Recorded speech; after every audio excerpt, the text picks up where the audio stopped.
ঠাকুরনগরে শুরু হয়ে গেল হরিচাঁদ ঠাকুরের পবিত্র জন্মোৎসব এবং মতুয়া মহোৎসব 2026 স্নান 17 তারিখ।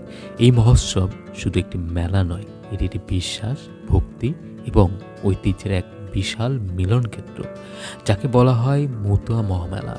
বিভিন্ন বর্ণের রঙের মানুষ এখানে এসে একত্রিত হয়, তাদের মধ্যে দেখা যায় ভক্তি, শ্রদ্ধা আর বিশ্বাস। প্রতি বছর পশ্চিমবঙ্গ সহ ভারতের বিভিন্ন প্রান্ত থেকে হাজার হাজার মতুয়া ভক্তগণ ঠাকুরনগরে আসেন। তারা স্নানের আগে আসেন এবং স্নানের সময় থাকেন এবং পরেও থাকেন।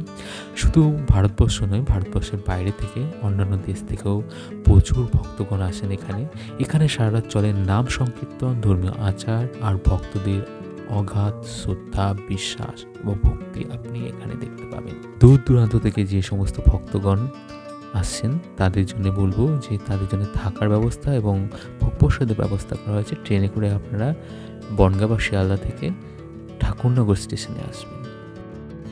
যদি ভিডিওটি ভালো লাগে অবশ্যই আপনারা লাইক, শেয়ার এবং কমেন্ট করবেন, এবং নতুন যদি থাকেন আপনি অবশ্যই চ্যানেলটিকে সাবস্ক্রাইব করবেন, একটু সাপোর্ট করবেন। প্রতি মুহূর্তে আপনি দেখতে পাবেন মন্দির চত্বরে ভরে ওঠে কীর্তনের ধ্বনি, শঙ্খধ্বনি আর ভক্তদের জয় ধ্বনিতে। অনেকে বিশ্বাস করেন এই পবিত্র দিনে এখানে এসে প্রার্থনা করলে জীবনের শান্তি ও আশীর্বাদ লাভ হয়। মেলার চারপাশে রয়েছে অসংখ্য দোকান, প্রসাদ, ধর্মীয় সামগ্রী ও মানুষের আনন্দের উৎসব। সব মিলিয়ে ঠাকুরনগর যেন কয়েকদিনের জন্য হয়ে ওঠে এক বিশাল আধ্যাত্মিক শহর। প্রতিদিন তো বিশেষ পূজা এবং ভক্তদের দর্শন এখানে থাকেই। পবিত্র স্নানের আয়োজন করা হবে এবছর 17 তারিখ, যা মতুয়া সম্প্রদায়ের কাছে অত্যন্ত গুরুত্বপূর্ণ। আজকের ভিডিওটি কেমন লাগলো আপনারা অবশ্যই কমেন্টে জানাবেন, এবং আপনাদের সাথে দেখা হচ্ছে পরের ভিডিওতে।